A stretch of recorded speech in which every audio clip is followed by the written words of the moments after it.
ঢাকার রাজপথে মানুষকে ধরে পায়ের রক কেটে দিতে যাচ্ছে। গুপ্ত সম্বন্ধে শুনছেন না? গুপ্ত মানে জামাত শিবির, গুপ্ত মানে মৌলবাদ, গুপ্ত মানে জঙ্গি, গুপ্ত মানে আমাদের মা বোনের ৭১ সালে আমাদের মা বোনের যারা ইজ্জত হানি করেছে তারাই হলো গুপ্ত, তারাই হলো রাজাকার, আলবদর আলসাম, যারা হিন্দুদের গরু ঘরে নিয়ে গেছে, যারা হিন্দুদের ঘর বাড়ি দখল করে নিয়ে গেছে, তারাই হলো আলবদর আলসাম রাজাকার পাকিস্তানি, যাদের জন্ম পাকিস্তানে, তারা কখনোই বাংলাদেশকে ভালোবাসতে পারে না। তারা বাংলাদেশে অস্থিরতা তৈরি করতে চায়। সেই অস্থিরতাকে রুখে দিতে হবে। সেই অস্থিরতাকে রুখে দেওয়ার জন্যই মাগুরা ২ আসনের হিন্দু মুসলিম মিলেমিশে একাকার হয়ে গেছে, ঠিক না? আপনাদের এই নামযজ্ঞ অনুষ্ঠানে আজকে আমি রবিউল ইসলাম নয়ন এসেছি। আমার সাথে শত শত লোক ওই মাথা থেকে হাঁটতে হাঁটতে আপনাদের এখানে এসেছে। কি জন্য এসেছে জানেন?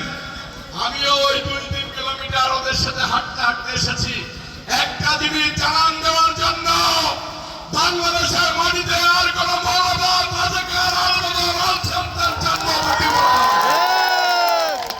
আমার হিন্দু ভাই, আমার হিন্দু মা বোনদের ইজ্জতের হানি হতে দিব না। আমাদের গোয়াল থেকে আর কাউকে গরু নিয়ে যেতে দেব না।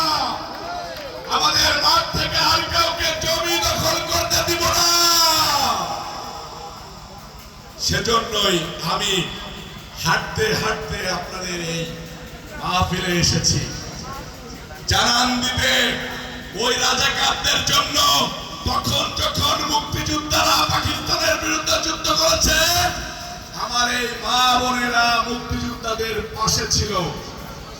আর তোমরা গুপ্ত রাজাকার আলবদর আলসাম পাকিস্তানিদের সাথে মিলেমিশে একাকার হয়ে এই হিন্দু সম্প্রদায়কে দেখে দেখে ভোগ বিলাসিতা করার জন্য তুলে নিয়ে গিয়েছো, গরু ধরে নিয়ে গিয়েছো, ছাগল ধরে নিয়ে গিয়েছো, জায়গা দখল করে নিয়েছো।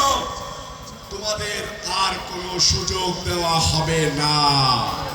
নতুন করে ফান্দি পাতো। এই হিন্দু সম্প্রদায়, এই মুসলমান সম্প্রদায় সকলে মিলে একসাথে এই পাকিস্তানিদেরকে প্রতিহত করব। আপনারা থাকবেন না? আপনারা থাকবেন না? আমরা ঐক্যবদ্ধ। কে বলেন তো একটা হাত উঁচু করে? আমরা কারা কারা ঐক্যবদ্ধ? আমরা এই রাজাকারদের বিরুদ্ধে সকলে মিলে ঐক্যবদ্ধ হয়েছি। আমি আপনাদের কাছে একটা কথা বলে শেষ করব। আমি রবিউল ইসলাম নয়ন ৪ বার গুলি খেয়েছি ঢাকার রাজপথে। ৪ বার গুলি খাওয়ার পরেও বেঁচে আছি।